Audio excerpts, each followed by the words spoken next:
what's really exciting is it's conversational. So it's a different type of intent.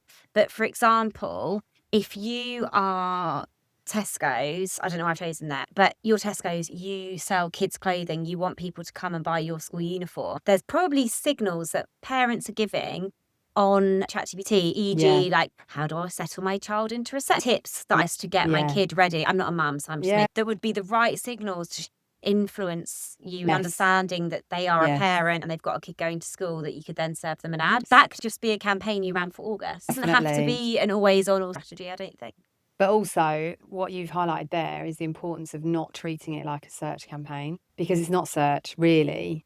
And I think there's already people and platforms enabling people to think about it like a search platform. Someone's developed a tech, which means you can port over your campaigns from Google Ads to ChatGPT. I'm quite skeptical of that because it is not the same in any way, shape or form. So why would you have the same strategy? It might be a shortcut to getting live, but I don't think that makes sense to do it that way. No, I think of my life in graphs.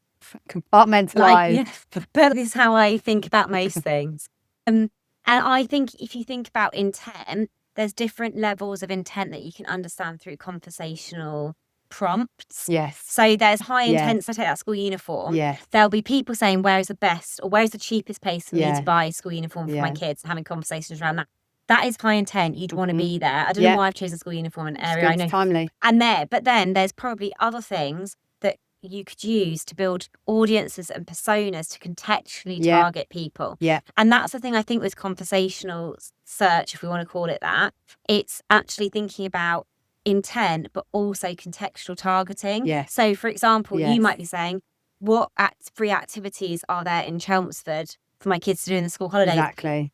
It would still potentially be relevant to show an ad there for Tesco's, Yes. but it isn't answering that specific thing. So I think Yes. you can build your personas and you can do it based on... Sorry, I interjected you. No, I was done talking about school uniforms. But I think it's going to be a learning curve for people to start thinking like that, because this is coming to search marketers, really, isn't it? It's falling within that remit, but they haven't necessarily been taught to think like that.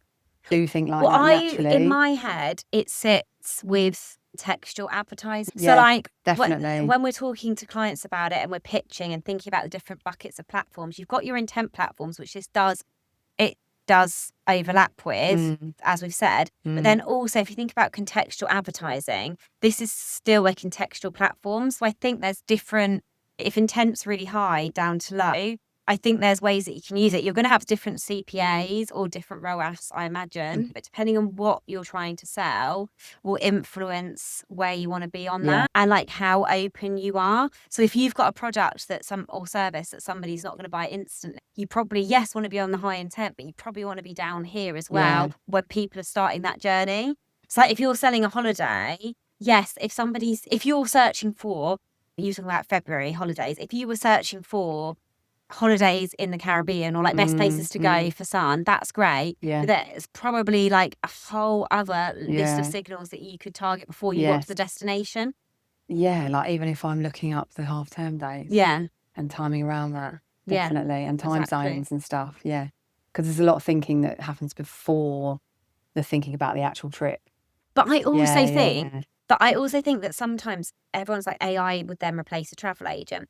Actually, I think it's showing that people want a travel agent more than ever because they're having to use ChatGPT internet to get what they want. The need is so still I there. actually feel like if you were a holiday provider and you are a travel agent holiday provider, you could have a really nice ad that's like, I'll be a real human connection ChatGPT alternative.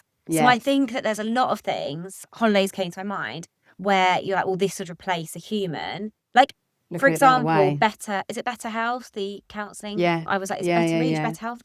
Yes, people use ChatGPT. This is a sensitive one, so maybe not. But like, there's certain prompts that people use. You could still say like, this is going to be a sounding board. But if you wanted someone completely impartial, give us a call. Or if you need a immediately human. to a sensitive subject. But I think there's lots of different nuances like that, where you can bring human connection to ChatGPT to support the conversation someone's having, but then transfer them to you. The travel one's a really good example, because if someone like is researching the trip, then the travel agent ad could be like, ready to book, now get in touch or something. Like, it could be so good. Oh my God, the opportunities are endless.